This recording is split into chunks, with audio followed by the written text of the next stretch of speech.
Have you ever wondered why the phrase the apple of discord is associated with the crux of a dispute, where and how it originated? This is a story of how it all began, in the realms of ancient myth. In ancient Greek mythology, there are several mythological cycles that hold sway, each with its own set of gods, heroes, and stories.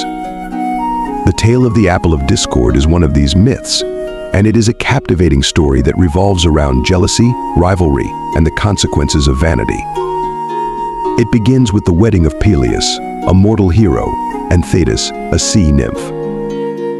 In the company of gods and goddesses at the wedding atop Mount Olympus, the legendary home of the Greek gods, where the celestial beings gather to celebrate the union of Peleus and Thetis. All the notable gods and goddesses were invited to the wedding, except for Eris. The gods and goddesses are arrayed in all their splendor, each radiating with divine power and beauty. Zeus, the king of the gods, presides over the festivities, his thunderbolt in hand as a symbol of his authority. Hera, his queen and sister, sits beside him, regal and majestic, while Athena, the goddess of wisdom, exudes an aura of intellect and strength. Aphrodite, the goddess of love and beauty, captivates all with her irresistible charm and allure, while Apollo, the god of the sun and music, fills the air with the sweet strains of his lyre.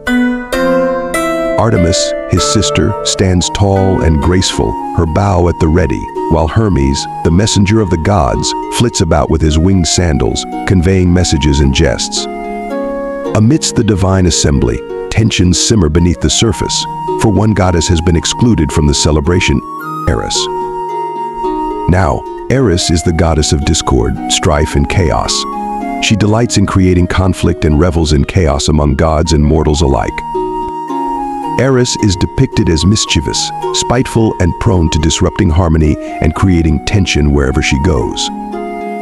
No wonder she is considered an outsider among the Olympian gods, which was the reason for her exclusion from events like the wedding of Peleus and Thetis.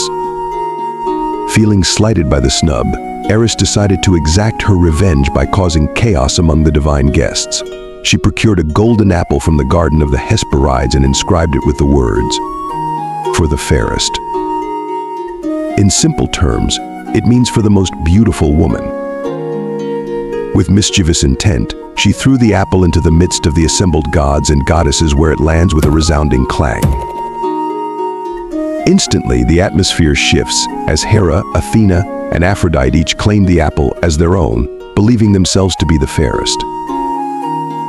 An uneasy tension erupted on Mount Olympus, causing a squabble amongst the goddesses. Unable to settle the dispute amongst themselves, they turned to Zeus, the king of the gods, to arbitrate the matter. Knowing that any decision would anger two of the goddesses, Zeus wisely deferred the judgment to a mortal, Paris, a prince of Troy and guest in the palace of Menelaus, the king of Sparta. Now, during his stay in Sparta, he became infatuated with Helen, the wife of King Menelaus. She was renowned for her extraordinary beauty, and she was considered the most beautiful woman in the world. Athena, the goddess of wisdom, offered him the gift of wisdom and skill in battle, promising him victory in conflicts and wars if he were to choose her as the fairest among the goddesses. While Hera, the queen of the gods and wife of Zeus, offered Paris power and dominion over all of Asia and Europe if he were to choose her as the fairest among the goddesses. She tempted him with the prospect of becoming a mighty ruler, promising him wealth, authority, and sovereignty. But Aphrodite, the goddess of love and beauty, tempted Paris with the promise of the most beautiful mortal woman in the world, Helen of Sparta, if he were to choose her as the fairest among the goddesses. Helen was already married to King Menelaus of Sparta, but Aphrodite assured Paris that he would win her love and affection, igniting a passionate romance between them. After much deliberation, Paris, seduced by the prospect of true love and desire fulfilled, awarded the golden apple to Aphrodite, who had promised him the love of the most beautiful mortals in the world. After Paris made his decision and awarded the golden apple to Aphrodite as the fairest goddess, the reaction of the gods and goddesses was varied and became tumultuous, reverberating throughout the divine realm and the mortal world. Little did Paris know that this seemingly innocuous decision would set in motion a series of events that would ultimately lead to the Trojan War. Hera and Athena, who had each hoped to win the apple and the favor it represented, were angered by Paris's decision.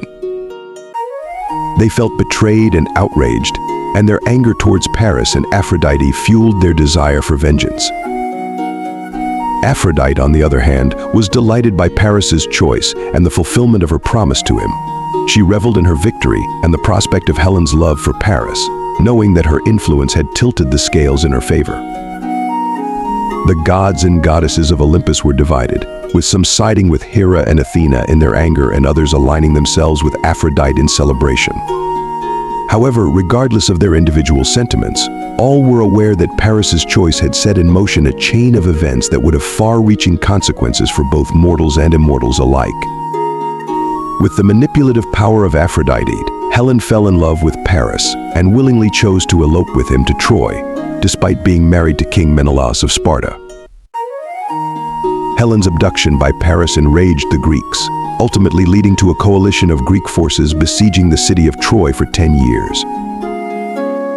Consequently, Eris' apple would be felt for generations, serving as a reminder of the destructive power of jealousy and discord. Thus, the phrase "the apple of discord" originated from the wedding of Peleus and Thetis, where Eris, the goddess of discord, threw a golden apple inscribed with the words "for the fairest among the goddesses," sparking a dispute leading to the Trojan War. The legacy of this timeless tale serves as a cautionary reminder of the perils of jealousy and the havoc it had wreaked upon both gods and men throughout history. Thanks for watching. Please like, share, subscribe.